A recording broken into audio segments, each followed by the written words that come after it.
importante decir, mire, no necesitamos nuestra ayuda, lo que estamos pidiendo es posibilidades de negocio. Pero si usted quiere hacer negocios, hombre, lo primero que tiene que estar claro es que las reglas del juego deben estar claras. ¿Y cuáles son las reglas del juego? El respeto al Estado de Derecho. Que si hay una ley que le dio una concesión o lo que sea a una empresa, si tú la cambias, tiene que ser en el marco de la legalidad. No puedes decir, aquí se acabó, señores, se me van al carajo ahora y ya no hay. Y ya no hay. Es decir, tiene que respetarse el Estado de Derecho. Y eso también, ese discurso de alguna manera hace compromisos con los Estados Unidos que me parecen sumamente positivos. Y el caso China está allí. Creo que Nayib lo que señalaba era que era su gobierno iba a estudiar eso y la cosa positiva que estaba. A mí me parece que lo que seguramente podrán buscar es mantener la relación comercial y la relación diplomática. ¿Cómo lo van a lograr? Se puede, otros países lo han conseguido. Sí, grandes potencias. Había que ver entonces, en el caso nuestro, hasta dónde también los intereses de China continental. Yo aquella vez que conversamos aquí en este programa, yo decía, mire, a China le podrá interesar una especie de canal seco, es decir, entre los puertos importantes del Caribe hondureño y nuestro puerto de la Unión, y es indispensable para que eso tenga sentido, pues un ferrocarril que una ambos puertos, de manera del traslado de mercaderías hacia el este de los Estados Unidos y hacia el mercado europeo. Pero bueno, una inversión de ese tipo, que son 450, no sé cuántos kilómetros, no mucho de eso, para China hacer un ferrocarril de eso, eso es como ir de aquí a Soyapango a Santa Tecla del canal, ¿verdad? En comparación a las distancias de las que estamos principalmente cuando China está metida en la famosa ruta de la seda, ¿verdad? Que está uniendo China, la costa de China con España, por ejemplo. Entonces, si sigue hacia Inglaterra, hay una visión. Entonces digo yo, el problema con El Salvador, creo que China va a seguir esa conducta de China puede esperar, pudiera ser eso la forma en que traten el tema.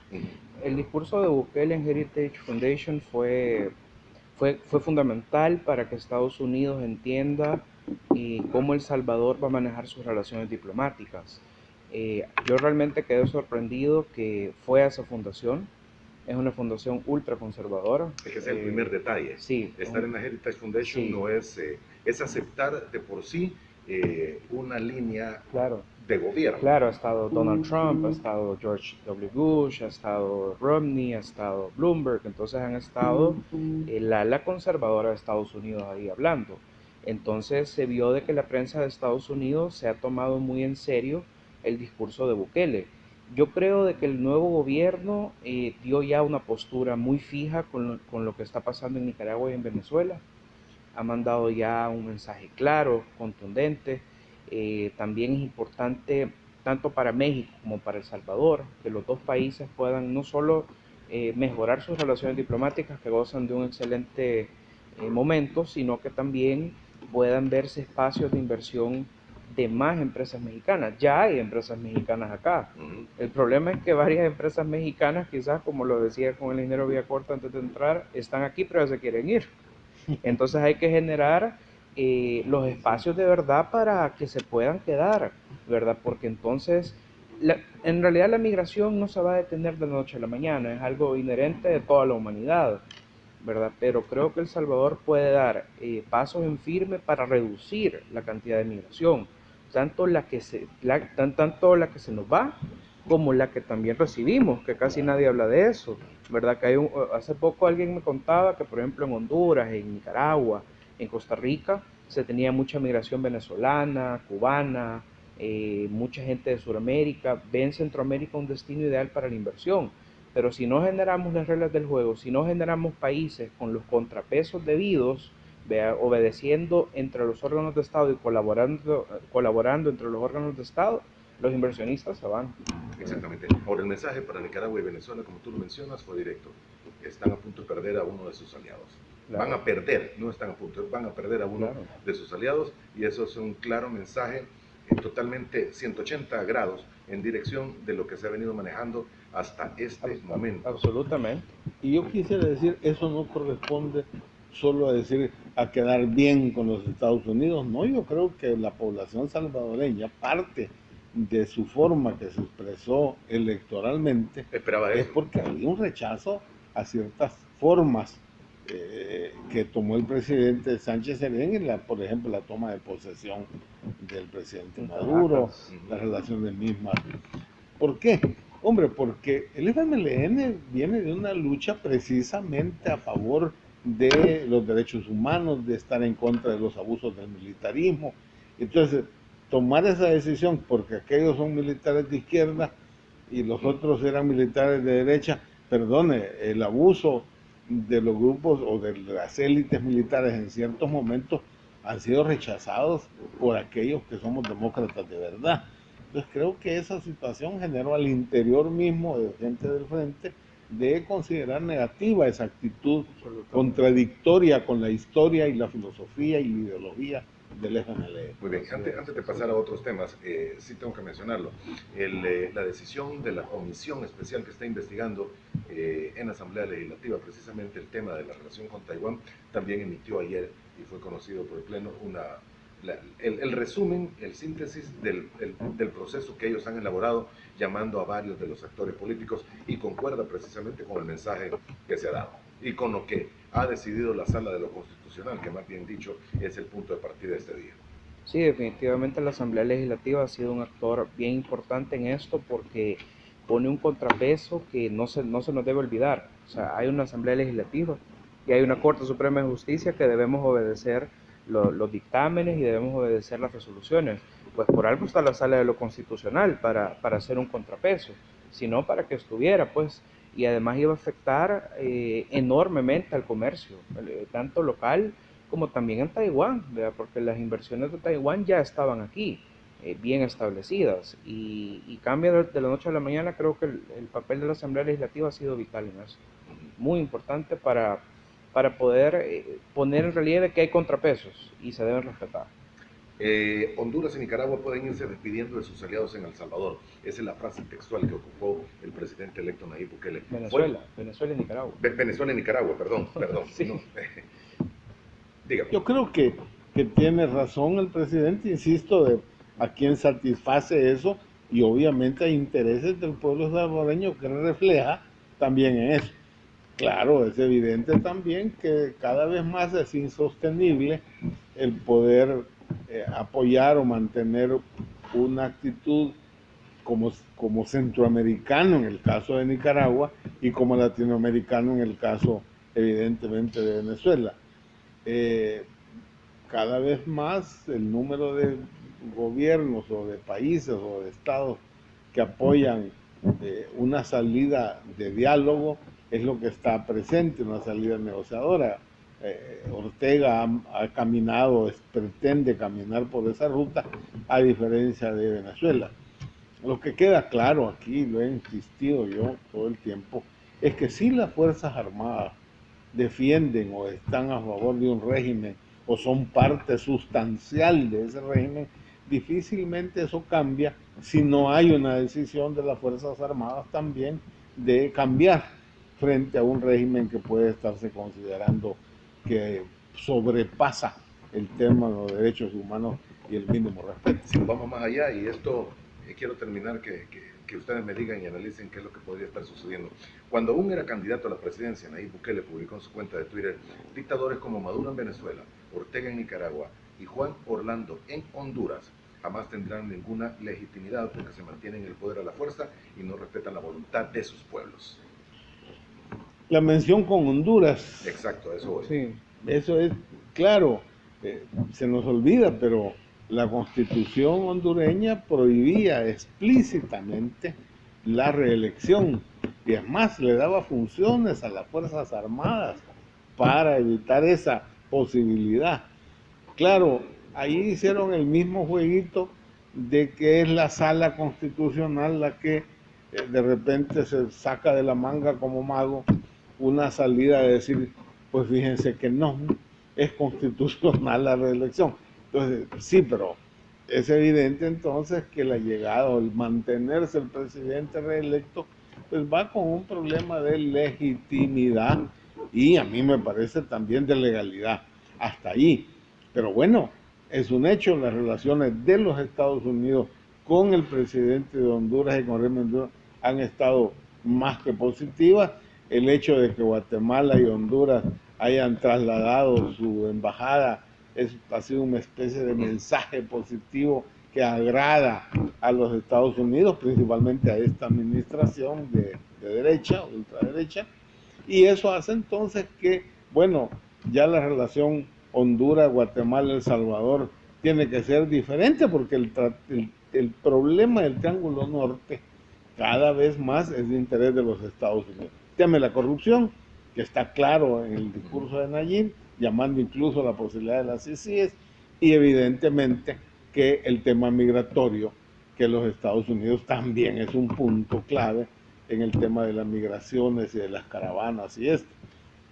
México y el Triángulo Norte deberían de tener políticas comunes en frente a los fenómenos migratorios y a la relación con los Estados Unidos. André. Y bueno, Guatemala y Honduras han dado pasos firmes desde la Unión Aduanera que ellos establecieron primero, la Unión Aduanera Guatemala-Honduras, ya se veía que estaban más de lado con Estados Unidos en el tema también de narcotráfico, seguridad, y del momento que lograron unificar su aduana por el lado de Aguacaliente, y no recuerdo bien ahorita la otra, pero Guatemala y Honduras fueron los primeros en avanzar a la Unión Aduanera. El Salvador fue después el que se quiso integrar a esta Unión Aduanera. Entonces, Guatemala y Honduras nos llevan un paso adelante en estos temas tanto comerciales, y yo creo que El Salvador debería de fijarse en estos dos países para poder ser aliados, y El Salvador, el nuevo gobierno, debería de tener quizás un poco de mesura sabiendo que somos los vecinos más inmediatos de Guatemala y Honduras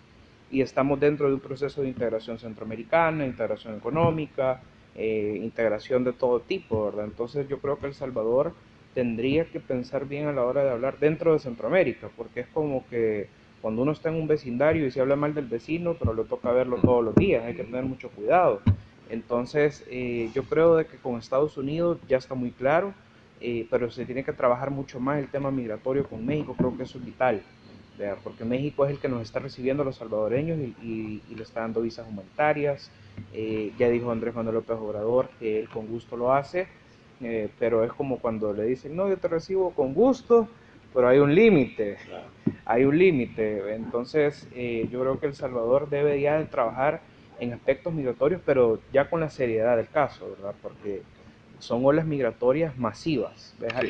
Como yo recalco, no es que se va a detener para siempre, la migración siempre va a existir, pero yo creo que con México podemos aprovechar temas de inversión. México tiene ahorita un posicionamiento comercial a nivel internacional muy importante, a nivel de la OCDE, a nivel de la OMC, está potenciando mucho su turismo, entonces podemos aprender de esas experiencias para retomarlas en El Salvador y generar más trabajo aquí, pues, para que la gente no se nos vaya de forma masiva. Dentro de lo que dijo el presidente electo allá en los Estados Unidos, hay frases que pudiesen ser extremadamente ambiciosas para el caso. Detener la inmigración es un fenómeno que prácticamente es imposible detenerla en un 100%. Claro. Eso, no es prácticamente imposible. Se podría reducir sustancialmente, ¿verdad? Y también se comprometió a erradicar en un 100% el tráfico de drogas y armas, lo cual también tiene que ser más un esfuerzo de región que únicamente de país. Yo creo que los funcionarios que han venido últimamente del gobierno de Estados Unidos en el tema de seguridad a El Salvador, creo que hace como unas 3 semanas vino la funcionaria de Estados Unidos, se reunió con el ministro de Seguridad de acá, con los de Centroamérica. Creo que Estados Unidos tiene muy claro, ¿verdad?, cuáles son los lineamientos de seguridad y por dónde podemos combatir la inseguridad en estos países. Pero para eso creo que Guatemala, El Salvador y Honduras deberíamos de trabajar unidos de cara a lo que Estados Unidos pide, pues, para poder contrarrestar un poco la inseguridad y sumado el aspecto migratorio también. Me quedan apenas unos 8 minutos para que usted se retire, ingeniero, pero el tema de las sillas estemos obligados también. Hay una promesa, hay un compromiso. Hay un compromiso, yo no tendría ninguna duda porque recordemos que fue promesa de campaña también. Experiencias como la CICIS le corresponden al Ejecutivo plantearlas y obviamente al Legislativo para aprobarlas.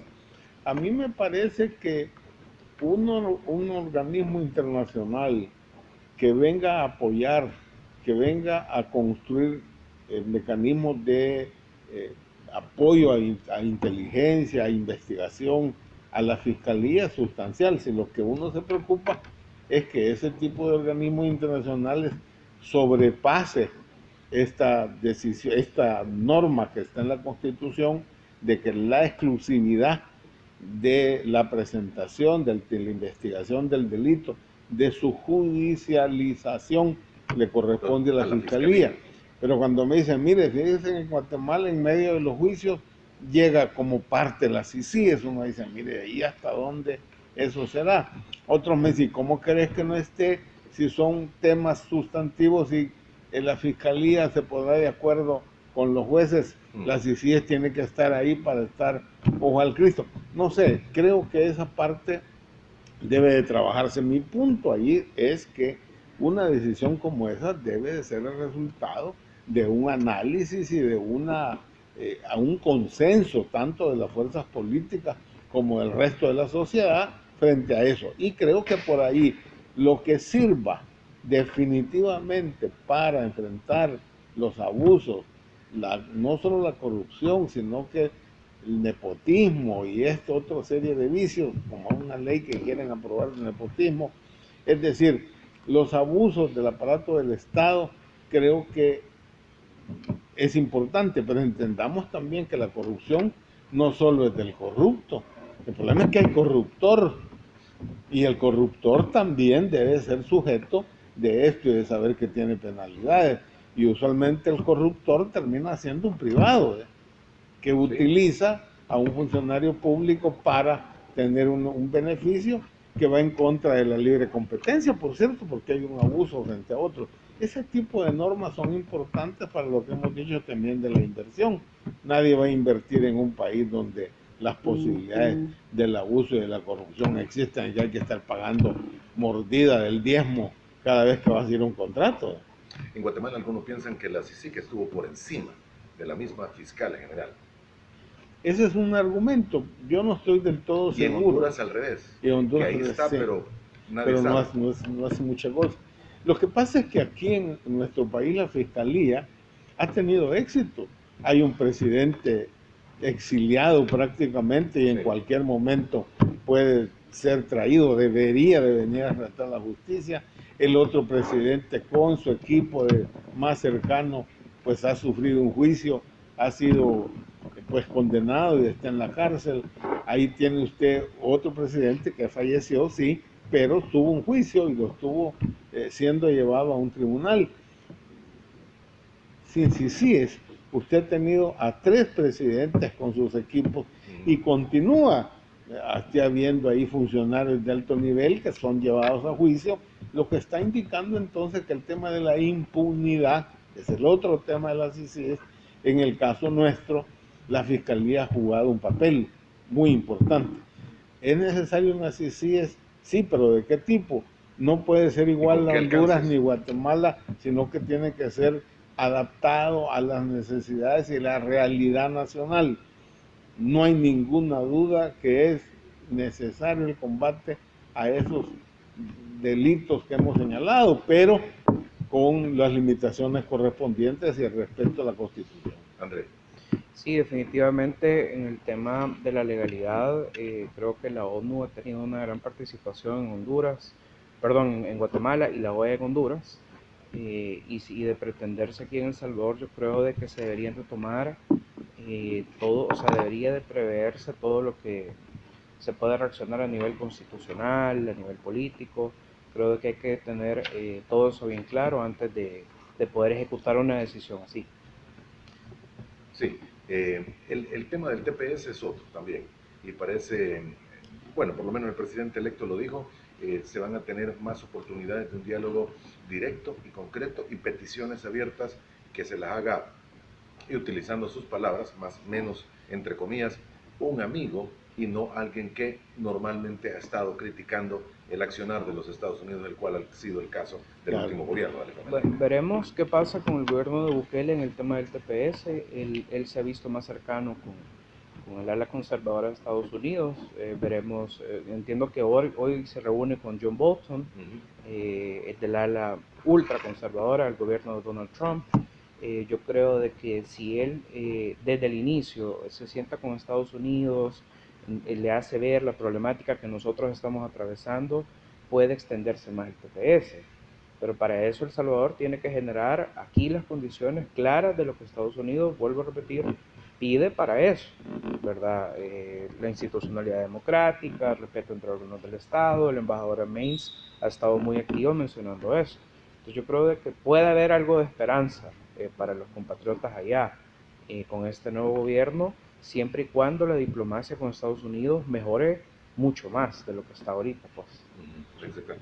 Hay que tener en cuenta que la prolongación esta última no viene del Ejecutivo estadounidense, sino que precisamente de los tribunales. Creo que es importante ver cómo en Estados Unidos el tema funciona. Es decir, un juez puede detener una decisión incluso ambiciosa de un presidente de la República porque la independencia de los jueces y su rol y su papel son determinantes. Y otra cosa, si se fija, la decisión de los jueces no es solo para El Salvador, es el TPS para varias etnias o varios grupos poblacionales que han tenido diferentes razones por las cuales le han dado un TPS. Bueno, ahora están discutiendo si se lo dan a venezolanos, por ejemplo. Y creo que el caso de El Salvador es evidente que la gente huye también de la violencia de los grupos delincuenciales, terroristas, como lo calificó la Corte. Esos temas creo que serán, pero más que todo lo que yo creo que se debería de buscar no es una prolongación o no del TPS, sino ir realmente a una normativa distinta, a una legislación nueva, diferente, respecto a los sectores, a los grupos que ya tienen años de estar en Estados Unidos, que pagan impuestos